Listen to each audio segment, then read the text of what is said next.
Tolong ceritakan tentang sejarah maulid. Apakah maulid Nabi SAW termasuk bid'ah hasanah? Merujuk sabda Nabi SAW, hadis riwayat Muslim nomor 1017.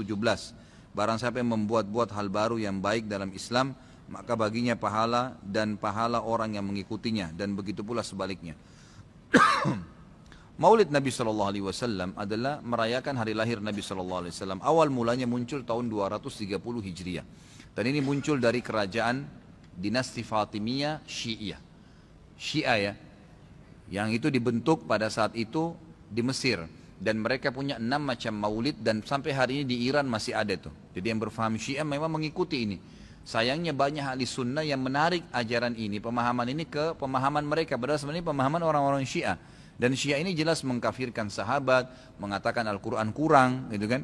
Mereka punya 6 macam maulid. Maulid Nabi SAW, Hasan, Husain, Fatimah, Ali, dan rajanya mereka.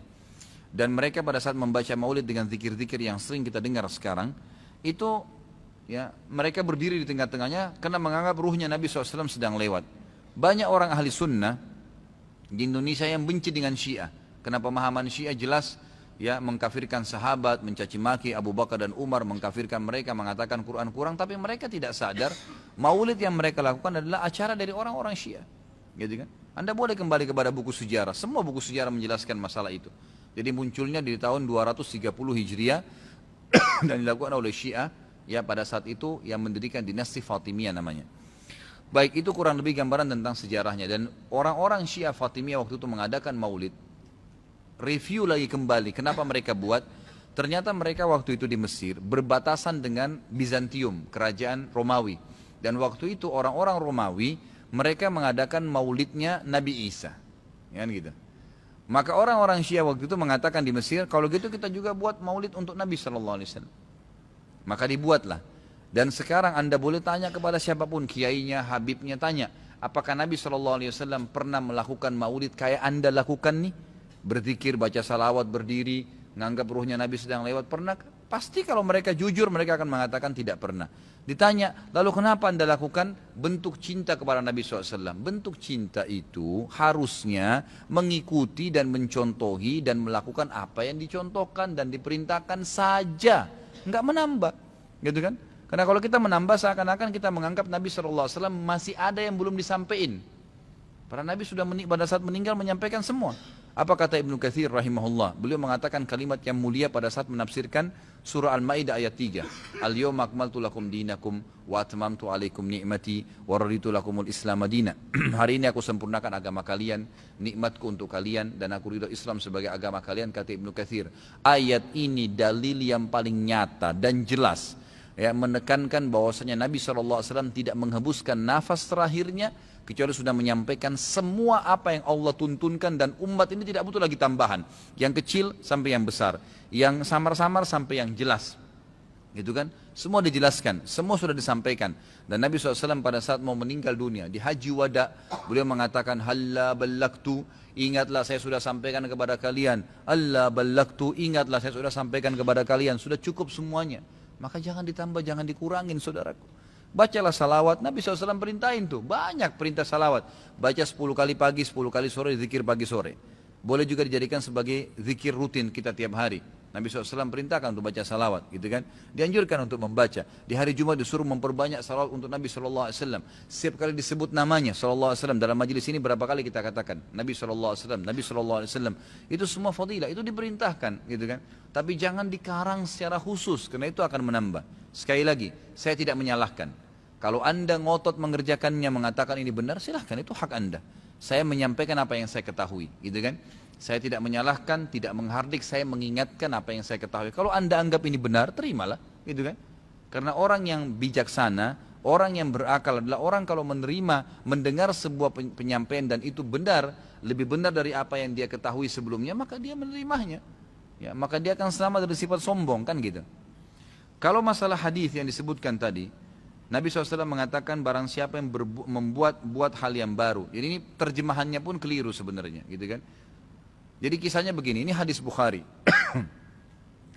Nabi Muhammad SAW pada saat suatu hari, di siang hari, selepas sholat duhur, begitu kisahnya ya, melihat dari kejauhan waktu beliau mau keluar dari masjid, ada satu kaum Orang Badui, Arab. Arab ini orang Badui dari padang pasir.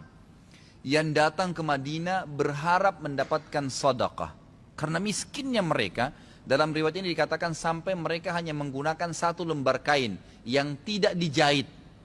Mereka cuma lilitkan di badannya, ya, kalau ada angin tersingkap aurat mereka karena miskinnya. Dan mereka mengikat ujung kain itu satu sama yang lain di lehernya, gitu kan? Dan diikat juga di bagian bawahnya, sehingga memang peka sekali bisa kelihatan auratnya. Dan dari muka mereka kelihatan, dalam hadis ini dikatakan kemiskinan.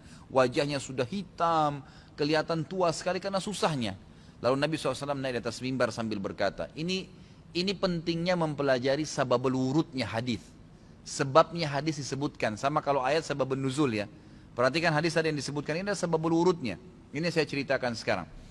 Maka Nabi SAW naik di atas mimbar setelah tahmid dan salawat untuk diri beliau dan memuji Allah tadi, tahmid dan salawat, beliau mengatakan, wahai muslimin, sesungguhnya semua yang kalian kumpulkan di dunia tidak akan bermanfaat buat kalian. Semua akan habis. Sebaik-baik harta kalian adalah harta yang kalian infakkan selama kalian hidup. Maka berinfaklah sebelum datang masalah akhirat, datang kematian. Lalu dalam hadis ini panjang lebar Nabi SAW ceritakan masalah kematian, masalah hisab hari kiamat. Lalu motivasi, bersedekahlah sebelum terlambat waktunya.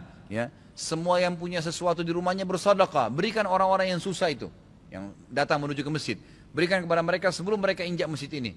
Lalu kata Nabi SAW, bersedekahlah walaupun hanya dengan sepotong kurma. Jadi kalau seseorang di antara kalian punya kurma di rumahnya satu butir, bagi dua. Satu dia makan setengah, setengah dia makan, kasih setengah orang miskin ini. Saking pentingnya bersedekah. Waktu itu, ikhwan dan akhwat sekalian, sahabat termotivasi, ada yang menangis. Ada satu orang, sahabat berdiri. Lalu dia mengeluarkan semua yang dia miliki di kantongnya. Ya Rasulullah, ini saya sedekahkan. Dengan melihat orang itu melakukan, sahabat di masjid rame-rame melakukannya. Pada keluarin semua hartanya. Apa kata Nabi SAW? Siapa yang menunjukkan perbuatan baik dalam Islam, yang memulai. Kenapa? Karena tadi ini orang memulai kasih.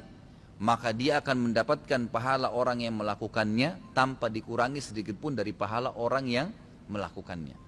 Jadi kalau kita ajak orang ke masjid atau kita ajak orang bersedekah, lalu dia dapat pahala nih, 10 pahala misalnya karena sholat atau karena sedekah. Kita kena mengajaknya, diberikan juga pahala 10 tanpa dikurangi dari pahala dia. Kan begitu. Ini sebabnya hadis. Sayangnya hadis ini disalahfahamin, dijadikan bolehnya mengatakan ada bid'ah hasanah. Semoga Allah berikan hidayah. Padahal mereka tidak paham sebab urutnya. Ada sebabnya hadis itu disebutkan. Jadi bukan kosong begitu saja. Gitu kan? Jadi mudah-mudahan ini bisa difahamin apa yang telah Nabi SAW sampaikan.